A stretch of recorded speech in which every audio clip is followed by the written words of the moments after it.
I'm a pretty big fan of Star Wars. We own all three of the original series movies and I've read all the old comics. Not the newer ones, but the ones up to the late 1990s and early 2000s, especially X-Wing Rogue Squadron and Tom Veitch and Kevin J. Anderson's brilliant comic series Tales of the Jedi. It takes place about 5 to 6,000 years before the events of the original trilogy, which I highly recommend you read if you like Star Wars comics. And I've read several novels as well, like Shadows of the Empire and Tatooine Ghost. But I don't like the new Star Wars movies, and this is why. First one is rehashing the original trilogy. Ugh. Part of what bothered me about the new movies is best expressed through a little spiel. So let's recap. Evil fascist empire with a super weapon that can destroy planets attacks a bunch of rebels and is looking for critical information implanted in a droid, which then winds up lost on a desert planet and rediscovered by an emo kid with high hopes, who then ends up going on an adventure to stop said empire while discovering they have a special power within them. They can make them a mighty warrior, but also turn them evil if misused. Emo Kid teams up with a bunch of warriors after meeting somebody in a local bar. The planet gets blown up with a super weapon. The heroes storm the base in a climactic fight scene. A lightsaber duel in the dark suspenseful setting. The elderly mentor character gets sliced through the lightsaber. Huge space battle. Super weapon gets blown up. The main villain escapes to fight another day. And the heroes mobilize while the main Emo Kid goes up to train in the ways of the Jedi. If you can't tell whether I'm referring to A New Hope or The Last Jedi with that description, then don't feel too bad, because they're more or less the same movie. And don't get me started on the mess that was The Last Jedi, though I'll probably bring that one up too. What's the point of continuing the story if you just retell the old stories with new characters nobody's going to care about? And that brings me to my second point. Number 2, the new characters and the deaths of the old ones. New characters themselves aren't something I hate. It's just that these in particular I don't like. As a character, the main character, Rey, is just so boring.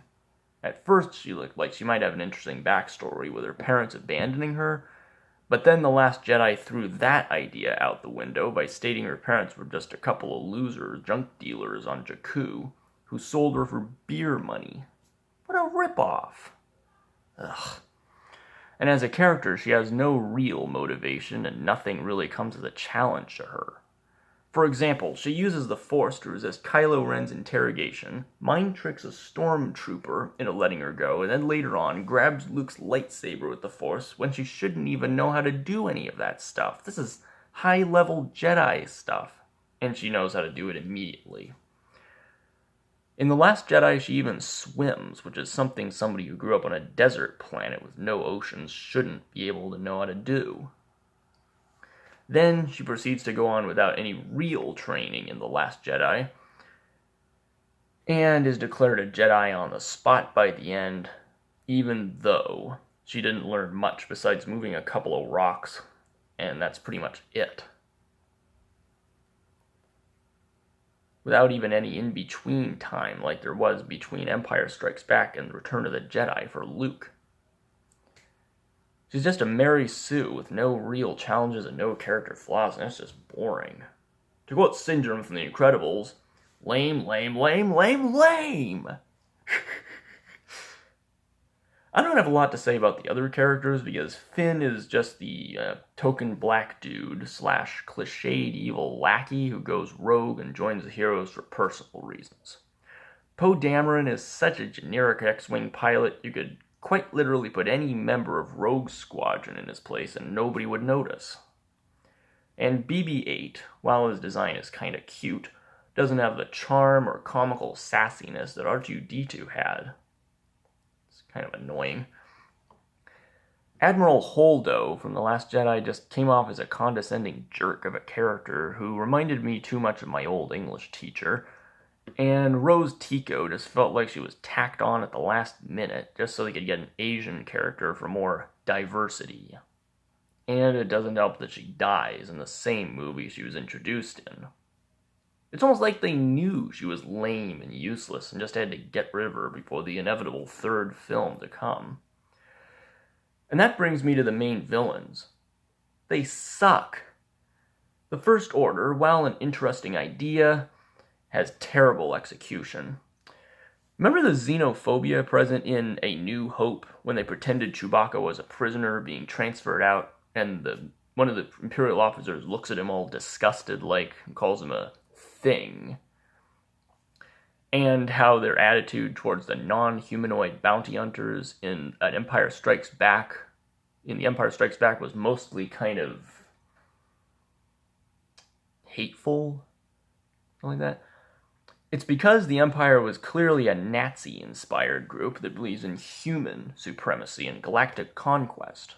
Even if you don't read the expanded universe where it mentions all of that, it's pretty clear to see that just by their attitude. The First Order, on the other hand, their motivations just appear to be the generic Saturday morning cartoon villain motivations of taking over the galaxy. There's no clear reason to hate them besides they're a bunch of jerks who want to conquer everything. And Kylo Ren is just plain lame. You know what made Darth Vader so intimidating? He was almost always calm. Even when he was threatening people, he came off as relaxed and in control. For example, when Lando argued back about Cloud City being under Imperial control, he answered back with this calm but still annoyed, "Perhaps you feel you're being treated unfairly," as a response. That was awesome. It showed he could threaten him, but didn't waste his time getting too angry over with some crap like that when he knew he could just crush his throat with the Force, no problem. Kylo Ren, on the other hand, he probably would have hacked the walls with his lightsaber in a temper tantrum, and then beat Lando down just to prove his point.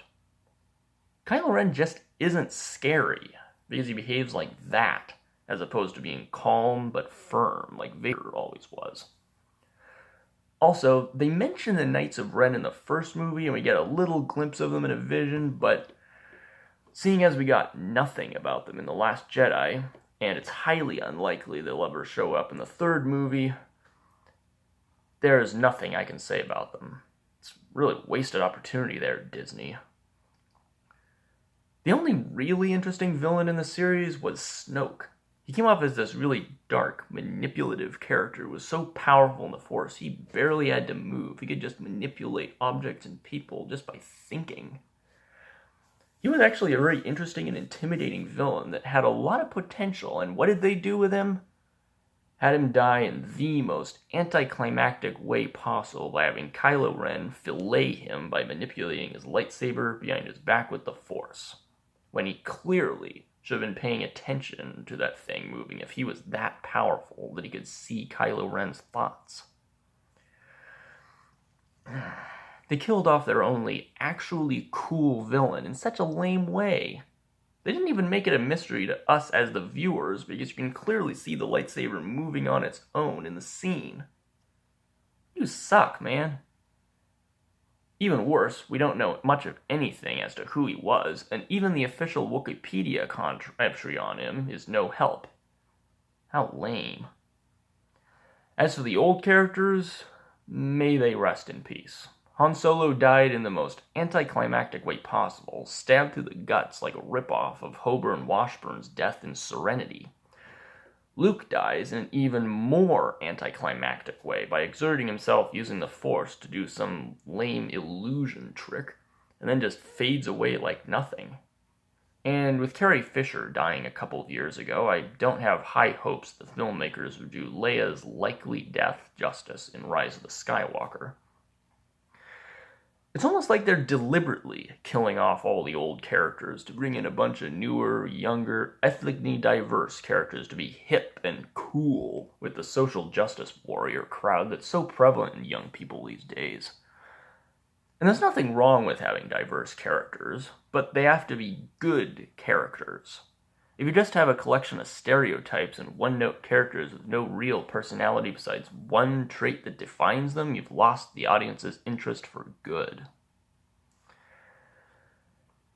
And that brings me to my third point. The producers and directors. Directors Kathleen Kennedy and Rian Johnson are some of the main movie reasons suck. And for good reason. For one, Kathleen Kennedy is an annoying social justice warrior who has insulted fans of Star Wars more than once, denigrated them and bullied them, and even started this whole pointless "the Force is female" movement where she denigrates and derides male fans of Star Wars. The Force doesn't give a damn about anyone's gender. It's a living energy field that flows through all living things. And if she was a real fan, she'd know that. Oh yeah, Kathleen Kennedy and Rian Johnson are not actual Star Wars fans, according to several interviews. Guess that explains a little to see how little they cared. To put it in perspective, Peter Jackson, the director of Lord of the Rings, isn't even a fantasy film fan, because he mentioned in an interview once that he always saw magic as cheap, because a lot of them involve some like battles and like wizards blasting each other with energy bolts and things like that. He didn't like fantasy movies or magic, and yet he still managed to make the greatest adaptation of the greatest fantasy trilogy ever made perfectly. Say what you will about Hobbit movies, but Peter Jackson did Lord of the Rings justice because he was professional enough to do his job right. Johnson and Kennedy, on the other hand, don't really care much about the franchise, and you can tell by how the movies are made, which just shows unprofessionalism and just plain apathy toward a franchise that fans all over the world have loved for decades. But seeing as Disney is appearing to be just milking the franchise for money until people aren't buying tickets anymore, much like how they do with their crummy live-action remakes, they're making with no end in sight to them, maybe that apathy comes from the top down. It's hard to say. Of course, there's going to be a third movie coming out this year, Rise of the Skywalker, and I currently have no plans to see it. Although I might see some of it or look for reviews of it just to see how it did, but I think it's inevitably going to flop with the fans. But for now, I think one of my favorite sci-fi franchises is dead. Now if you'll excuse me, I'm going to think really hard and remember the old Star Wars stories up to the 90s. So, Ulic Qel-Droma and Exar Kun, take me away. I really hope this works.